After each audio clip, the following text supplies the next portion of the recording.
Bonsoir à toutes et à tous, ravie de vous retrouver pour cette nouvelle édition de Voyage au bout de la nuit. Vous êtes avec moi pour quelques heures de lecture. Je continue ce soir pour vous une œuvre de Jules Barbé d'Aurevilly qui s'intitule Une vieille maîtresse. C'est l'histoire d'un jeune homme qui s'appelle Rino de Marigny, qui doit épouser une jeune femme noble qui s'appelle Ermengarde, une jeune femme pure et très pieuse. Mais il va se retrouver coincé entre sa jeune épouse et son ancienne maîtresse, avec qui il a eu une relation passionnelle pendant 10 ans, qui est une femme d'origine espagnole beaucoup plus âgée que lui, qui a 36 ans dans l'histoire et qui s'appelle Vélini.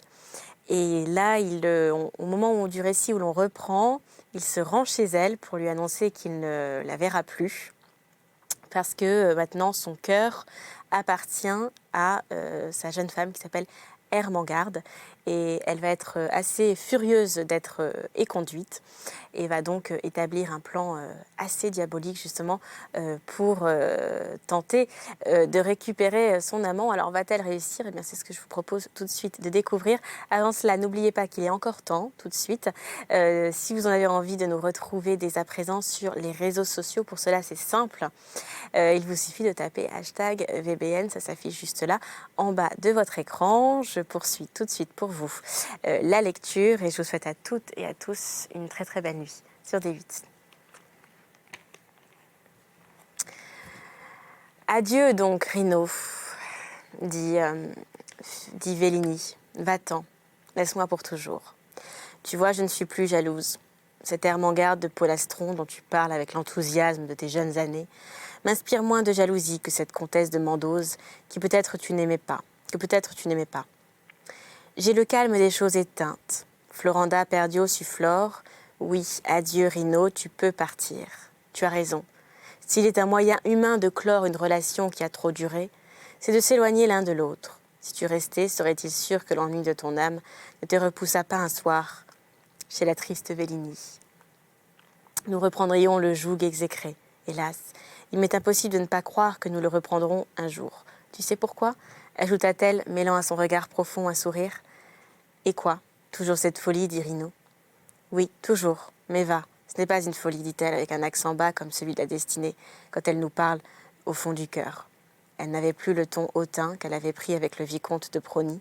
Elle exprimait les mêmes sentiments, mais ce n'était plus l'accent si ferme et la tête si droite. Elle était revenue à la vérité de sa tristesse. Le cœur fier, elle n'avait point à cacher sa blessure à Marigny. Elle pouvait montrer sa fatigue. Ne la partageait-il pas? Ne souffrait-il pas du même esclavage? N'était-ce pas de sa part, comme de la sienne, la même ardente envie de s'en affranchir? Ce furent de longs et froids adieux. Il n'eut ni larmes, ni étreintes, ni sanglots étouffés, ni dernière caresse. Marigny était redevenu l'amant d'Ermengarde.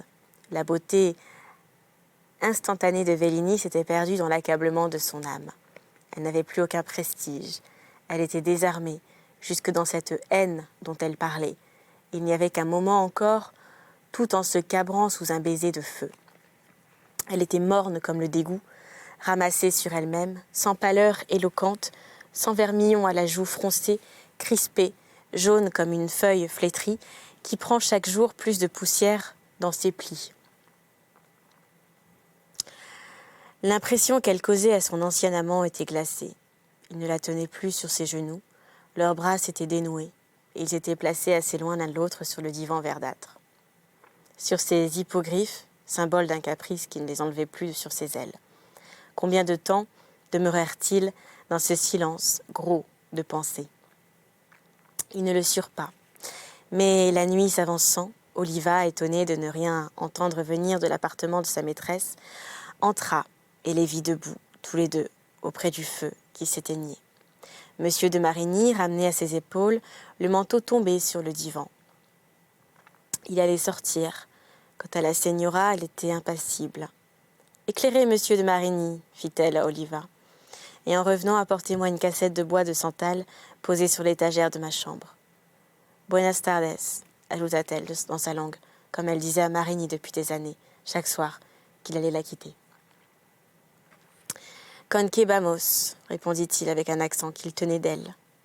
Et sans lui prendre une main qu'elle ne lui tendit pas, il suivit Oliva, dans une disposition singulière et entremêlée que connaissent seuls les hommes qui ont rompu avec ce qui fut longtemps la vie et qui ne peuvent plus s'attendrir.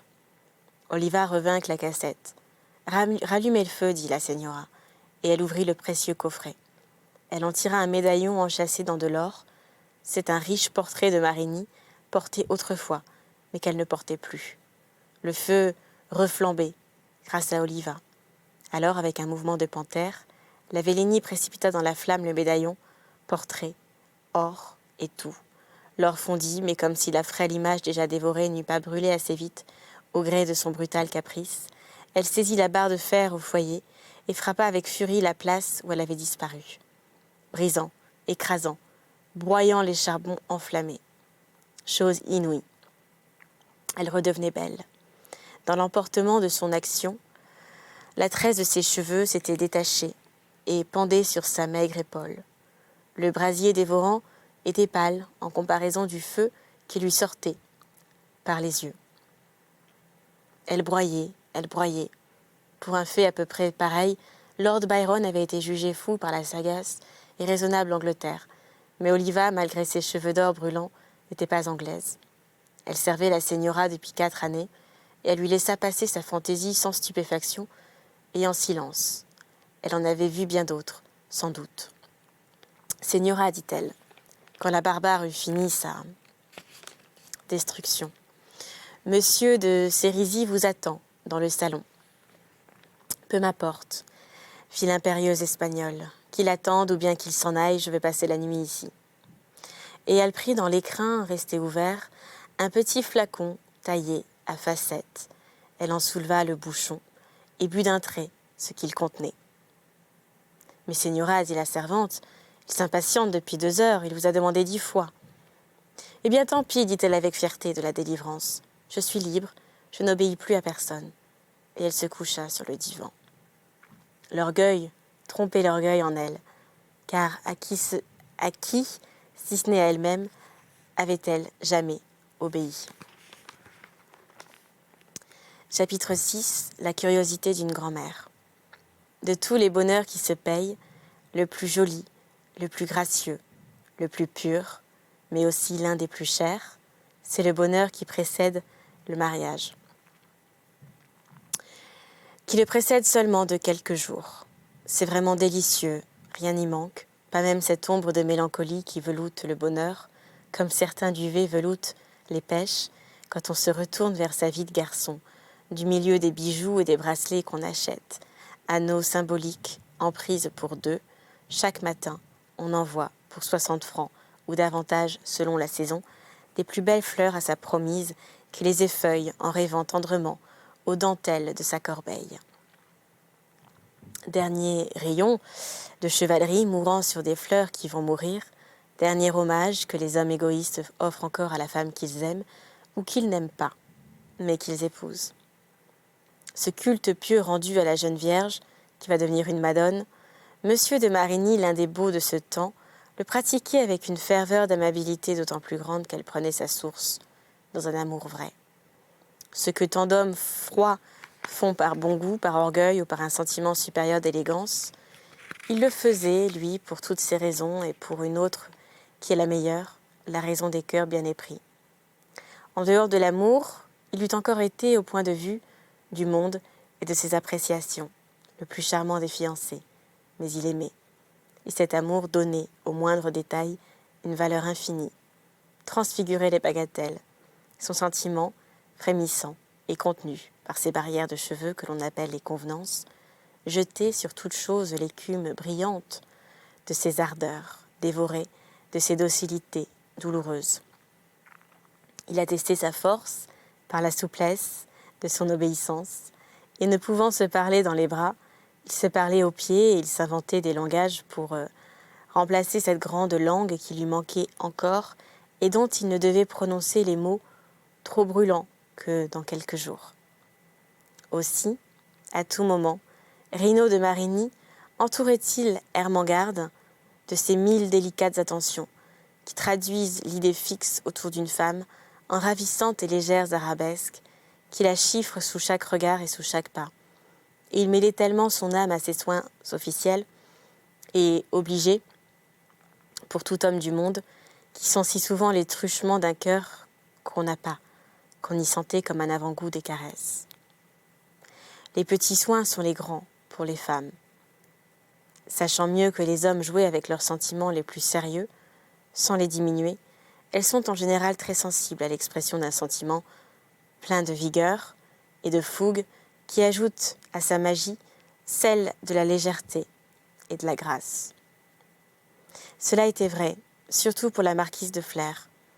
Née sous Louis XV, le bien-aimé, elle était plus femme qu'une autre femme. Elle admirait bien plus qu'Ermengarde, trop enivrée pour rien discerner, les ressources de cet amour toujours éloquent dans ses façons multiples de s'exprimer, et pour qui, protée changeant et présent, avait l'art des métamorphoses. Cependant, quoique sous le coup de ces impressions, sans cesse se renouveler, Madame de Flers gardait dans son cœur le souvenir alarmé des paroles de Madame d'Artel. Elle n'avait point agi encore vis-à-vis de son futur petit-fils. Et pourquoi avait-elle attendu? L'espoir qu'elle avait eu d'abord de tout éclaircir et de tout savoir avait-il été détruit? Y avait-elle renoncé? Quand elle aurait voulu oublier les confidences de son amie, elle ne l'aurait pas pu. Avec une femme aussi prévenue que la comtesse, qui perpétuellement la harcelait, qui perpétuellement venait tendre sa toile d'araignée autour d'elle avec la persistance de l'habitude, qui lui promettait des renseignements certains sur cette liaison toujours subsistante entre Vélini et Rinaud, qui ne les lui donnait pas, mais qui allait toujours les lui donner. D'ailleurs, Madame de Flers ne se dissimulait point qu'une telle liaison, si elle existait, exposerait Ermengarde à un de ces malheurs pour lesquels le monde n'a que des plaisanteries cruelles ou une fausse pitié. Madame d'Artel, de son côté, ne voyant pas venir ces renseignements qu'elle annonçait à grands sons de trompe, cornée journellement aux oreilles de son amie, devait craindre que l'indulgente marquise ne fût retombée tout doucettement sous le duvet de sa première sécurité. Comme on l'a vu, le furet de la comtesse d'Artel, monsieur de Prony, avait fait une chasse malheureuse. Vélini n'avait donné aucune prise sur elle. Elle n'avait montré ni amour blessé, ni ressentiment en apprenant le mariage qui, selon les prévisions de la comtesse et du vicomte, lui devait faire pousser des cris d'aigle abandonné. Depuis sa dernière visite, M. de Prony était retourné chez la créature, comme disaient ces aristocrates de naissance, et hypocrite moralité, avec sa taquine finesse, le tact animal de la femme qu'elle possédait à un degré très éminent. La créature avait dépisté le très noble et le très rusé vicomte. Il ne savait pas la rupture consommée de gré à gré entre les deux amants. Marigny, disait-il à Madame d'Artel et à Madame de Flers qui lui laissait son franc-parler, aura donc une jeune femme et une vieille maîtresse. J'ai connu de ces palais blasés qui revenaient au piment après avoir mangé les ananas. Ces dames se récriaient de ces horribles paroles, mais elles étaient une raison de plus pour que la marquise de Flers prît enfin une résolution. Elle la prit en femme d'esprit et de cœur qu'elle était. Elle abandonna ce système de ruse, d'espionnage, de fausse finesse qui avait tenté Madame d'Artel, et elle pensa qu'il valait mieux aller droit à la difficulté et vivement. Elle s'arrêta à ce qu'il y avait de plus simple, abandonna sans effort toutes les petites complications, agissant en cela comme les plus grands diplomates, qui, contrairement à la réputation qu'on leur fait, ne rusent presque jamais, mais l'emportent dans toute affaire par la netteté de leurs décisions. Au fond, elle estimait beaucoup M. de Marigny, sans raison tirée des faits extérieurs, mais d'intuition, de pressentiment, à la manière des femmes qui ont du tact. Sur des organisations d'un ordre élevé, Marigny ne manquait jamais d'agir avec une énorme puissance. Il n'avait d'ennemis que les gens vulgaires. Même physiquement, il les choquait. Oh, mon Dieu, oui, il les choquait. C'est délicat. Il fallait les entendre. On le critiquait dans sa mise, dans sa physionomie, dans sa personne extérieure. La pire critique pour les gens du monde, mais quoi d'étonnant? Avec les mœurs égalitaires et jalouses de notre temps, il y a des physionomies qu'on voudrait briser, comme une couronne. C'est de la royauté de droit si divin pour cette plèbe qui n'y croit plus. Monsieur de Marigny avait l'éclatant malheur et le danger d'une de ces physionomies réparties, mais non seulement dans les traits de la face, mais dans le corps, les attitudes et l'être tout entier. Aussi, qu'on écoutât les commères, mâles et femelles qui imposent leur jargon, aux opinions des salons de Paris, que ne disait-on pas de lui? Le voile diaphane et brun délicatement lamé d'or de la moustache orientale qui lui retombait sur la bouche cachait mal le dédain de ses lèvres. Ses cheveux qu'il portait longs et qu'il soignait avec un culte indigne d'un homme d'esprit répétaient gravement les caillettes, donnaient une expression trop théâtrale à cette figure où les clartés de l'intelligence se jouaient dans l'ombre creusée des méplats. Enfin, ses yeux. La seule chose qui l'eût vraiment belle, ses yeux, qui avaient soif de la pensée des autres comme les yeux du tigre ont soif de sang, étaient par trop insolemment immobiles. Tout cela n'était pas gentlemanlike, siffler les linottes du dandysme, du haut de la cravate où perche leur insignifiance, mais les femmes savaient une réponse qu'elles ne faisaient pas. Comme la fille de la fable, elle aimait cet amoureux à longue crinière. Elle avait vu tant de fois se tourner vers elle, humble et caressante, ces dures prunelles fauves qui, dans leurs paupières sillonnées, hélas, avaient la lumière rigide et infinie du désert dont le vent aridait les sables. Pour peu qu'elle sortisse de la ligne commune, elle subissait l'influence de la force aimantée qu'il y avait en Marigny. Il avait vécu ici et là, brouillé, on ne savait trop pourquoi, avec sa famille. Il avait disparu de Paris à plusieurs reprises, et puis il y avait reparu. Sa vie était donc comme un gouffre. On n'y voyait pas très clair. Le fond de ses sentiments était un autre abîme. Mais à travers ces obscurités, on reconnaissait en lui cette puissance qui vaut mieux que l'emploi.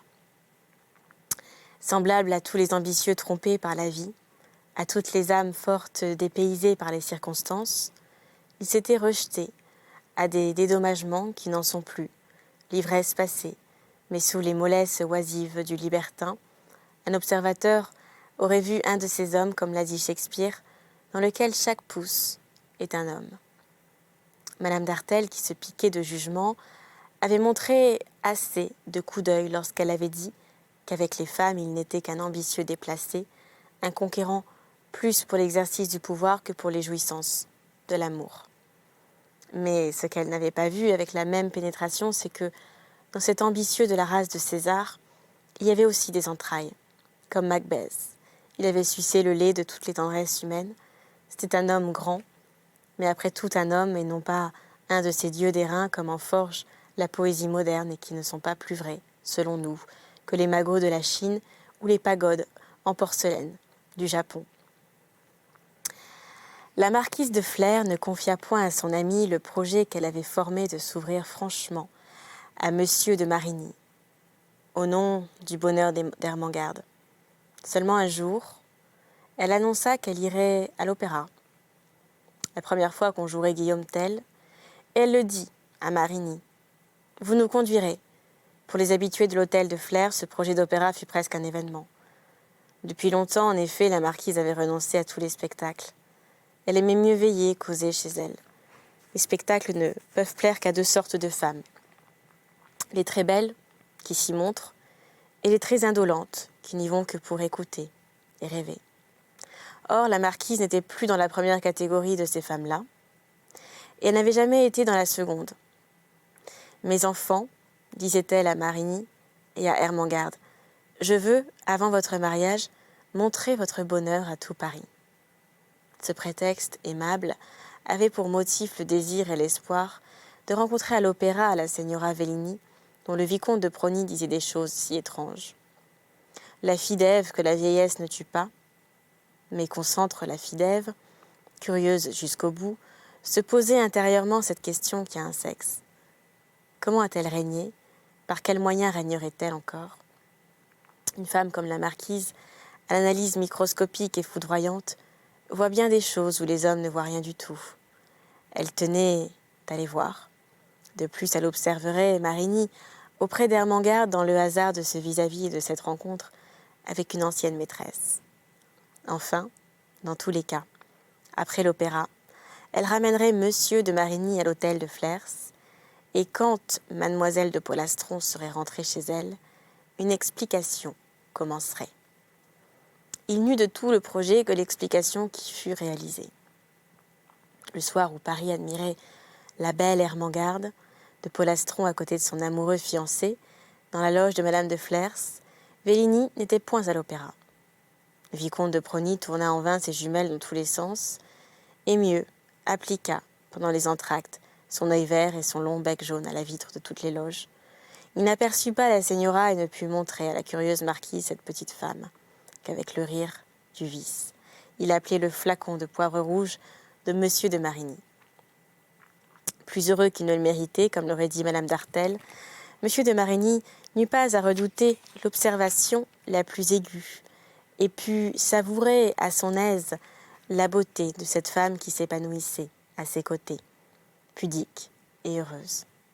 Il sentait alors quel triomphe c'est, pour un homme fier, que d'épouser une jeune fille objet des vœux de tous, et d'incliner vers soi la balance où sont versées la beauté, la jeunesse, la fortune, et l'éclat d'un nom avec le simple don du ciel qui fait qu'on vous aime. Un sentiment d'un autre ordre s'ajoutait encore à celui-là. Sous la compression de ces 1000 regards d'une salle entière qui montaient ou descendaient vers lui de toutes parts, son amour contenu fermentait dans sa poitrine et la gonflait de ses bouillonnements captivés. Ah, ne craignons pas de l'avouer, nous avons tant besoin de témoins dans la vie, que le monde est souvent un miroir concentrique qui renvoie l'amour dans nos cœurs avec des feux de plus. Ermengarde l'éprouva aussi ce soir-là. Elle aussi se couronna des sensations dont elle vivait. Il ne fut parlé que de sa beauté dans toutes les loges. Elle avait une robe de satin bleu pâle, dans les profils miroitants de laquelle le jeu des lumières frémissait, et du sein de tout cet azur, la vraie parure des blondes, elle étalait le candide éclat, la souple et douce majesté d'un cygne vierge. La rêverie de ses yeux limpides, la netteté de son profil, de bas-relief antique, aurait pu l'exposer aux reproches de froideur qu'encourt la trop grande perfection. Mais le vermillon de ses joues, aussi éclatant que la bande écarlate de ses lèvres, montrait assez que sous le marbre éblouissant de blancheur, il y avait un sang vivant qui ne demandait qu'à couler pour la gloire de l'amour. Sa physionomie n'exprimait pas la gaieté, pleine d'éclairs de certaines femmes heureuses, mais une ivresse profonde accablée qui ployait ce front taillé à ce qu'il semblait d'un seul coup de ciseaux. Influences et sentiments les plus vainqueurs. Cette svelte fille, cette belle guerrière, comme dit Shakespeare, de Desdémone avait les mouvements appesantis des êtres qui succombent sous la plénitude de leur propre cœur. Il y eut certainement dans cette salle d'opéra, qui n'a cependant pas été bâtie pour que les prudes y chantassent leurs vêpres, des mots animés et piquants contre le bonheur trop voyant de Mademoiselle de Polastron. En effet, il avait ce soir-là une expression si sublime qu'on dut le trouver indécent. Marigny, plus fort, moins aimant peut-être, portait le sien un peu plus légèrement. Ce sera donc la fin pour cet épisode, mais je vous retrouverai très vite pour de nouvelles aventures littéraires. D'ici là, n'oubliez pas de nous rejoindre sur les réseaux sociaux, vous connaissez le principe. Il vous suffit de taper #VBN ou également tout simplement sur le site de la chaîne www.d8.tv. Quant à moi, je vous embrasse et je vous souhaite une très belle journée si vous devez vous lever ou une très belle nuit si vous cherchez le sommeil. À très bientôt sur D8.